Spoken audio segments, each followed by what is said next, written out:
présidente, monsieur le ministre, monsieur le rapporteur, mes chers collègues, depuis l'adoption de la loi européenne sur le climat, notre feuille de route collective est claire : parvenir à la neutralité climatique d'ici 25 ans.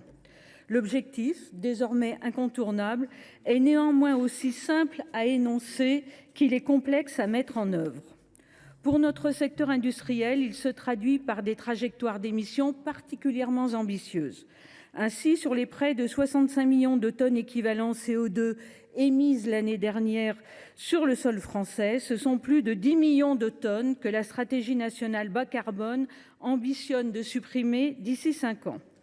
En 2050, ce sont au total près de 50 millions de tonnes qui devront avoir été éliminées. Soyons lucides, pour toutes nos entreprises industrielles, la marge à franchir est gigantesque. Mais pour certaines, elle pourrait être aussi insurmontable. En effet, pour le ciment, ça a été dit, l'acier, l'aluminium ou encore la chimie, la décarbonation à grande échelle des processus de fabrication est aujourd'hui techniquement impossible. Or, dans le même temps, le prix de la tonne de carbone, le montant des pénalités s'envole à mesure que décroît le nombre de quotas d'émissions qui sont mis en circulation sur le marché européen.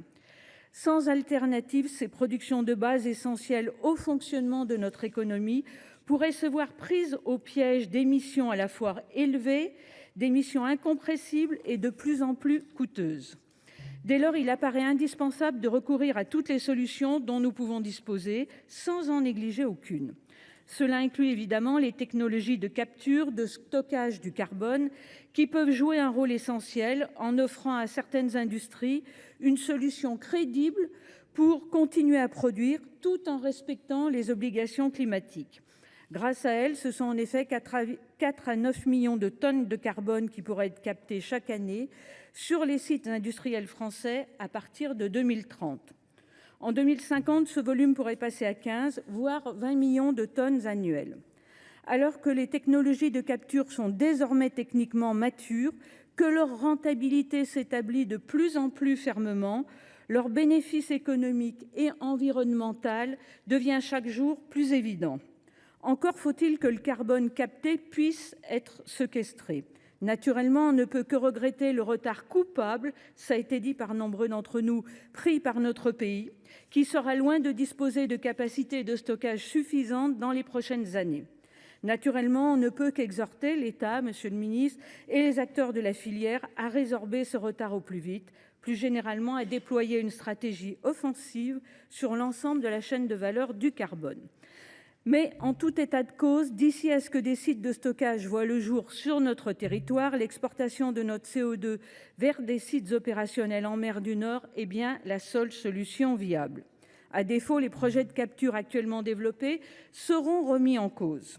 L'amendement au protocole de Londres qui nous est soumis aujourd'hui rend possible sans délai cette exportation et c'est pourquoi le groupe Les Républicains en soutiendra résolument la ratification.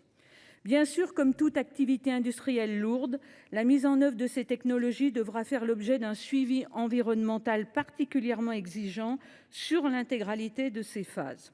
Néanmoins, la nature inerte du CO2, la maîtrise des mesures de prévention des incidents, l'expérience technique héritée du secteur énergétique, la robustesse des cadres légaux existants ou encore la rigueur des pays avec lesquels des partenariats sont envisagés permettent d'aborder cet aspect avec une certaine sérénité. Monsieur le ministre, mes chers collègues, les technologies de captage, le stockage du carbone ne sont évidemment pas une solution miracle qui nous dispenserait des efforts à fournir pour réduire nos émissions de gaz à effet de serre. Elles ne remplaceront pas la sobriété et l'efficacité énergétique, l'expansion des énergies décarbonées ou la préservation des puits de carbone naturels. Mais à côté de toutes ces actions, elles n'en restent pas moins un complément utile, parfois indispensable pour tenter de concilier ambition climatique et impératifs socio-économiques. S'en remettre uniquement à elles serait une erreur, s'en détourner par principe serait une faute, car le défi climatique est immense. Il exige que nous utilisions tous les outils à notre disposition.